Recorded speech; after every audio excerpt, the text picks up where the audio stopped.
정치 바로세움입니다. 윤석열이 발표한 포항 앞바다 석유 관련해서 속속 의혹들이 드러나고 있습니다.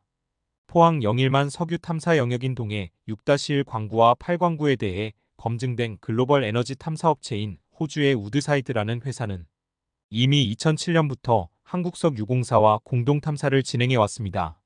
이런 업체에서 이미 2023년 반기보고서에서 더 이상 장래성이 없다고 판단되는 구역에서의 탐사를 철수한다라고 하며 한국과 미얀마 A-6 구역이 포함된다고 밝혔습니다.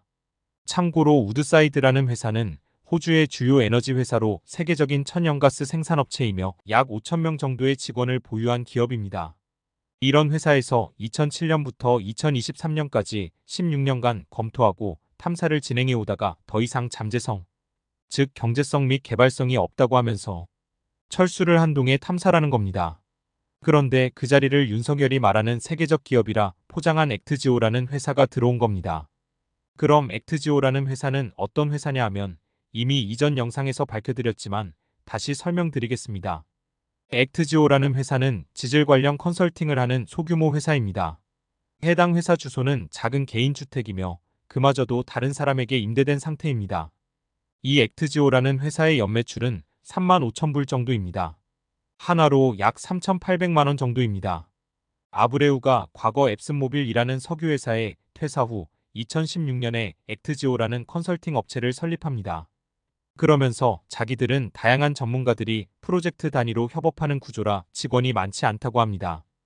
이 말은 프리랜서들을 그때그때 모집해서 진행한다는 겁니다. 웃음만 나옵니다. 이런 액트지오라는 회사에 5천억에서 조 단위까지 가는 사업을 맡긴다는 게 과연 정상적인 사업인지 의심을 하지 않을 수 없습니다. 그럼 우드사이드라는 세계적 탐사 기업은 잠재성 없다고 철수한 동해 탐사를 액트지오라는 회사는 왜 들어왔을까요?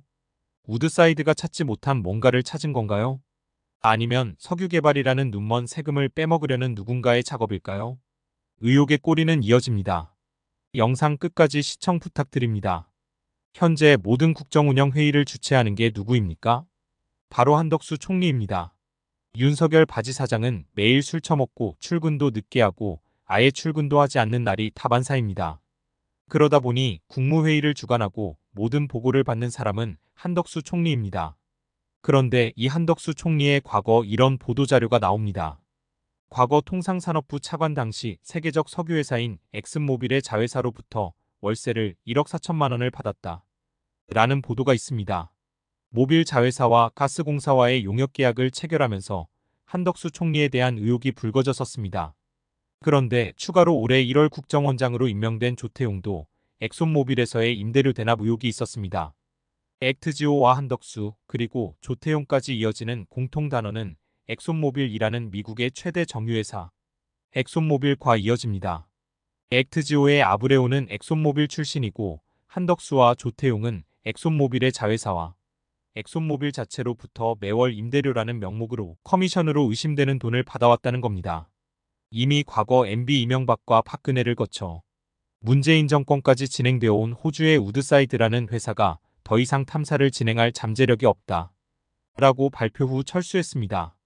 그런데 그걸 누군가가 다시금 액트지오라는 회사랑 연결시킵니다. 그걸 누가 연결시켰냐 하는 의구심이 듭니다.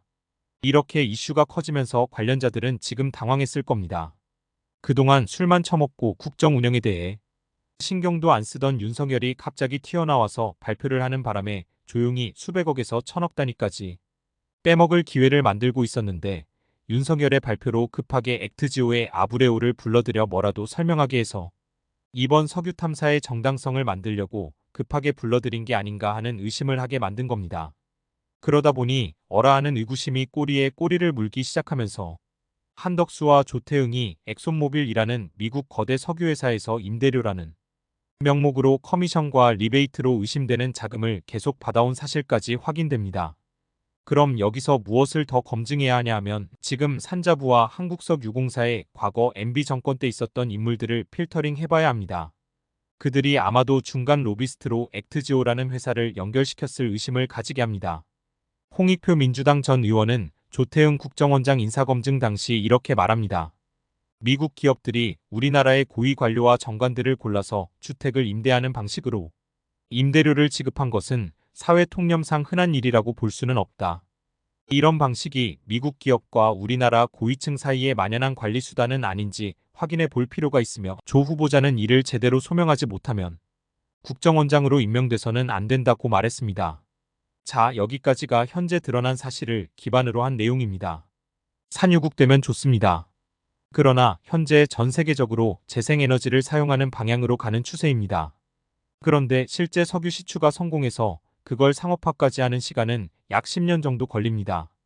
2035년쯤이나 되어야 지금의 포항 앞바다 석유가 실질적인 경제에 도움이 된다는 말입니다. 2035년이면 당장 전 세계 자동차 시장이 바뀝니다. 독일을 비롯한 유럽은 이미 2030년부터 화석연료 자동차를 판매 금지키로 했으며 벤츠, BMW, 아우디는 2025년 이후 내연기관 자동차를 생산하지 않기로 했습니다. 산업 구조가 바뀌고 있습니다. 흐름을 못 따라가면 도태되고 잊혀지는 겁니다. 정리하겠습니다. 액트지오와 한덕수, 조태응의 연결점은 엑손모빌이라는 회사가 있다는 것이고 미국의 엑손모빌이라는 회사와의 커미션이 의심된다. 로 마치겠습니다. 정치 바로세움이었습니다. 감사합니다.